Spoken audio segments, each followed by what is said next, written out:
స్వాహ ఇంద్రాయేదన్నమమ అని మనం సవిధ మీద అలా ఒకసారి ఆవునేతిని వేస్తే ఈ మహానుభావుడు యజమానుడైనటువంటి వాడు ఈ మంత్రంతో నన్ను స్వయంగా పిలిచి ఆ ఇంద్రుడికి ఈ విధమైనటువంటి హవిస్సునియ్యమన్నాడని గ్రహించి, హవిస్సు అంటే ఎండిపోయిన సమిధ మీద వేసినటువంటి అద్భుతమైనటువంటి ఆవునేయి. ఆ ఆవునేతితో ఏదైనా ధాన్యం కానీ, నవధాన్యాలు కానీ, లేదా ఆహారపు చెరువు అంటారు ఆహారపు ముద్ద కానీ, లేదా ఇంకేవైనా యజ్ఞంలో వాడబడే వస్తువులు కాని ఉంటే ఆ వస్తువులని ఆవునేతితో తడిపి అదిగో అగ్నిలో వేస్తే దాన్ని హవ్యము అని పిలుస్తారు. ఆ హవ్యాన్ని లేదా హవిస్సుని స్వయంగా ఆ దైవానికి మరుక్షణంలో పట్టుకు వెళ్ళి ఇచ్చేటటువంటి నిబద్ధత కలిగిన మహాద్భుతమైన వ్యక్తి అదిగో అగ్ని. అందుకనే ఆయన్ని దేవం అంది వేదం. ఆయన దేవుడే సాక్షాత్తు. ఎందుకని? ఇంద్రుడికి ఇచ్చి ఇంద్రుడికి సమర్పించు అనగానే వెంటనే ఇంద్రుడికి ఇచ్చి వచ్చేస్తాడు. ఇంద్రుడికి ఇచ్చి ఇక్కడికి వచ్చి మళ్ళీ బృహస్పతి దగ్గరికి వెళ్ళమంటున్నావా, వెడతాను అని వెడతాడు. మళ్ళీ బృహస్పతి దగ్గరికి వెళ్ళి ఇచ్చి ఇక్కడికి రాగానే మరుంకో దైవం పేరు చెప్పి ఆయనకి ఇయ్యి అని అనగానే మళ్ళీ అక్కడికి పట్టుకెళ్ళి స్వయంగా ఇచ్చొస్తాడు. అంతటి కార్యం మీద నిబద్ధత అంకిత భావం కలిగినటువంటి మహానుభావుడు అగ్ని. ఆ అగ్ని ఇంతటి స్వచ్ఛమైనటువంటి కార్యక్రమంలో విధి నిర్వహణలో అంతటి శక్తిమంతుడు, అంతటి ధర్మబద్ధుడు, అంతటి నిజాయితీతనం కలిగినవాడు కాబట్టే దేవతలందరూ సభ చేసుకుని మనం ఈ యజ్ఞానికి సంబంధించిన హవిర్భాగాలని తీసుకురావడానికి ఎవరిని నియమించుకుందామని అనగానే అందరూ కలిసి అగ్ని అన్నారు. ఒకే ఒక వాక్యంలో అగ్ని అగ్ని అగ్ని అగ్ని. ఇంకెవ్వరి పేరు వాళ్ళు చెప్పరా. అగ్నిముఖ వై దేవా ఓ మాట ఉంది. దేవతలందరూ కూడా అగ్ని ద్వారానే మనకి తెలియచేయబడతారు. అగ్ని ద్వారానే ఏ వస్తువైనా తీసుకున్నట్టయితే సంతోషాన్ని పొందుతారు. కాబట్టి ఏ అగ్ని గుండాన్ని మనం పెట్టుకుని మంత్రాలని చదువుతూ ఉంటే పురోహితులు ఆ హవిస్సుని వేస్తామో ఆ వేయబడే హవిస్సుని అగ్ని స్వీకరించి పెడతాడు. కాబట్టి అగ్ని వస్తున్నాడంటే తనకేదో ప్రత్యేకంగా ఒక వస్తువుని తెస్తున్నట్లుగానే భావించి దేవతలందరూ చాలా ఆనందపడతారు.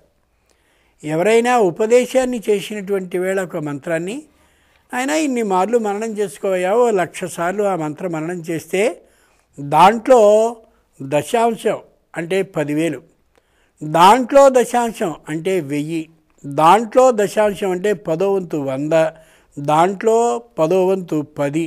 ఇదిగో దీన్ని దాన్ని తర్పణం చేసుకో, దాన్ని హోమం చేసుకో, ఇలా ఇలా ఇలా ఇలా ఇలా చెప్తారు. ఆ పద్ధతి సంపూర్ణంగా మనకి లోకానికి అందించినటువంటి మహానుభావుడు ఎవరు అంటే అగ్ని మాత్రమే. దేవతలకి అగ్నికి అంతటి సంబంధం ఉంది. కాబట్టి మనం బాగా ఆలోచించాలి. దేవతలని ప్రసన్నం చేసుకోవాలి అంటే అగ్నితో మనకి ఎంత దగ్గర సంబంధం ఏర్పడితే అంత దగ్గర సంబంధము దేవతలతో మనకుంటుంది. అంతే కదా. కాబట్టి ఏ దైవంతో మనకి సంబంధం ఎలా కావలసి వస్తే, ఎంత కావలసి వస్తే అంత సంబంధాన్ని, అంత సాన్నిహిత్యాన్ని కూడా ఏర్పాటు చేయగలిగిన శక్తిమంతుడు అగ్ని. ఇంత ఆలోచించినటువంటి వేదవ్యాసుడు వేదాలలో మొదటిదైన ఋగ్వేదంలో, ఆ ఋగ్వేదంలో మొదటిదిగా అగ్ని సూక్తాన్ని పెట్టి, ఆ అగ్ని సూక్తంలో కూడా మొదటి పదాన్ని అగ్నిగా ఉంచి, నేను చాలా సంతోషిస్తున్నానయ్యా, ఈ అగ్నిదేవుణ్ణి కానీ మీరు ఉపయోగించుకున్నట్టయితే, ఈ అగ్ని ద్వారా దేవతలతో నిత్య అనుసంధానాన్ని కానీ మీరు ఏర్పాటు చేసుకుంటే నేను చాలా ఆనందపడతాను, ఇంత శ్రమపడ్డ దానికి అన్నాడు ఆయన వ్యాసుడు. కాబట్టి అగ్ని దేవతలతో అంతటి సాన్నిహిత్యం కలిగినటువంటి వాడు. యాగాన్ని దేన్ని చేసినా సరే స్వయంగా దేవునికే ఇచ్చేటటువంటి లక్షణం కలిగినవాడు. మనం ఈవేళ అలా అగ్నిలోకి హవిస్సుని వేసేసి ఇది సరస్వతీదేవికి చేరిందో లేదో అనుకోక్కర్లా. నిశ్చయంగా సరస్వతీదేవికి ఇచ్చేస్తాడంతే మనం ఆ పేరు చెప్పామా అంటే అంతటి ఉత్తముడు ఆయన. అందుకనే అగ్ని యొక్క పేర్లలో ఒకటి అశ్వహ అని. అశ్వము అంటే గుర్రము అని అర్థం మనకి తెలుసు కాదు. సంస్కృతంలో ఉండే పేర్లలో ఒక చిత్రం ఉంటుంది. శ్వహ అంటే రేపటి రోజు అని అర్థం. శ్వహ అశ్వహ అంటే రేపటి రోజు అనేది లేనివాడెవరో ఆయన అగ్ని. అంటే ఇవాళతో అగ్నిదేవుడు ఆగిపోతాడా, రేపటి రోజు ఉండడా? అది కాదు అర్థం. రేపటి రోజు అంటే వాయిదా అని అర్థం. అంచేత నశ్వ, అసలు వాయిదా అనేటటువంటి మాట తన జీవితంలో ఏనాడూ తెలియనటువంటి వాడు, అదొకటి ఉంటుందా అని ప్రశ్నించేటటువంటి వాడు ఎవరంటే అగ్ని. ఎంత సమయ విధానం, కార్యబద్ధత, నిబద్ధత, అంకిత భావం అని ఏవైతే ఈవేళ మనం మాట్లాడుకుంటున్నామో ఇవన్నీ మాటల్లో మిగులుతాయి, చేతల్లో చూపించగలిగిన శక్తివంతుడు ఎవరంటే అగ్ని.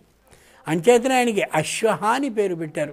అబో అశ్వహ, ఆయన ఏమాత్రం వాయిదా లేకుండా మరుక్షణంలో ఆ పనిని చేసేవాడు అని.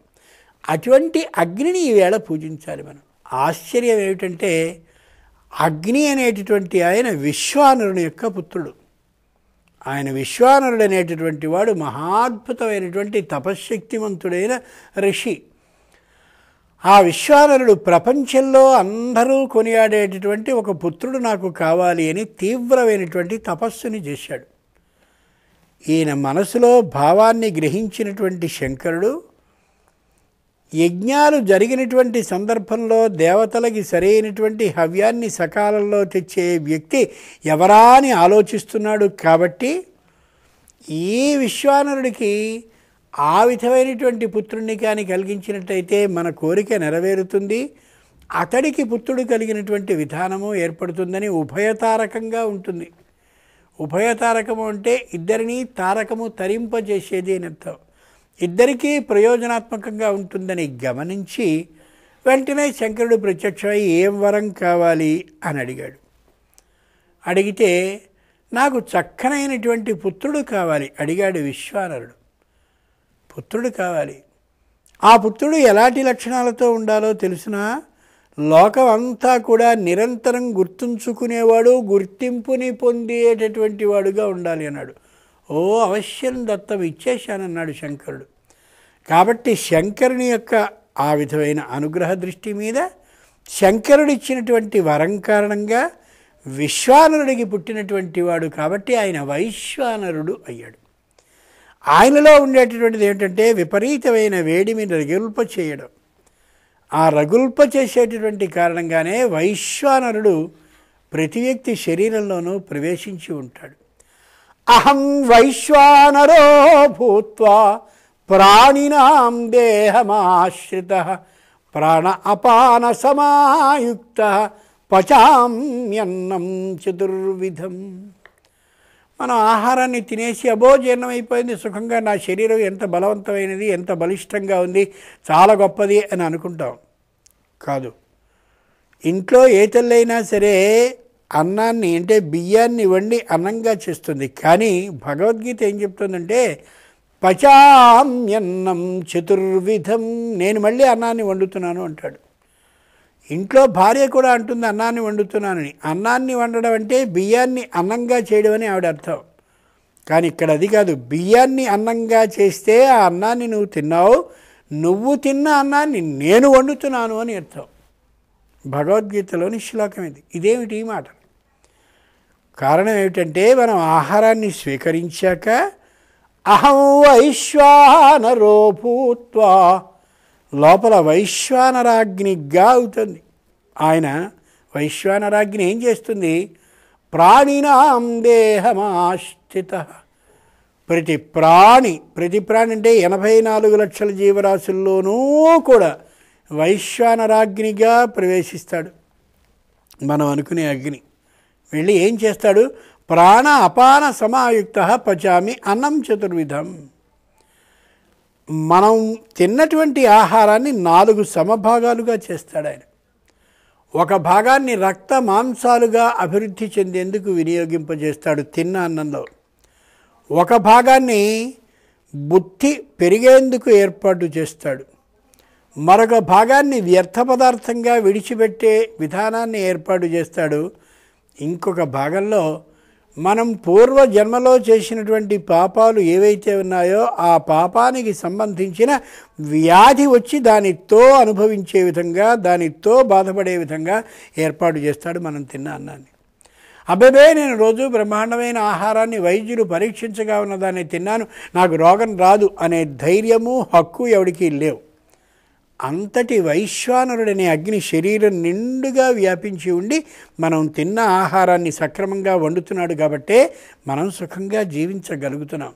అంచేత ఈ కార్తీకంలో చలికాలంలో ఏ ఆహారం సక్రమంగా పచనం అయ్యే అవకాశం ఉండదో అటువంటి కాలంలో ఈ వైశ్వానరాగ్నిని ప్రార్థిస్తూ నాకు ఈ నెల రోజులు రాబోయేటటువంటి ఆ మాసంలో కూడా చలితో పాటు మంచు కూడా ఉంటుంది కాబట్టి ఆ మార్గశీర్ష మాసంలో కూడా ఏ విధమైనటువంటి ఇబ్బంది నా శరీరానికి కలగకుండా చేయవయ్యా అని వైశ్వానరాగ్ని ప్రార్థించడం ఏదైతే ఉందో అది కార్తీక శుద్ధ షష్ఠి నాడు చేయాలి. దీనికి చిమ్మిలిని నివేదన పెట్టాలి. చిమ్మిలి అంటే బెల్లము నువ్వులు కలిపినది వేడి చేస్తుంది కాబట్టి పచనానికి మంచిది అని వైద్య రహస్యం దాంట్లో ఇమిడి ఉంది. స్వస్తి.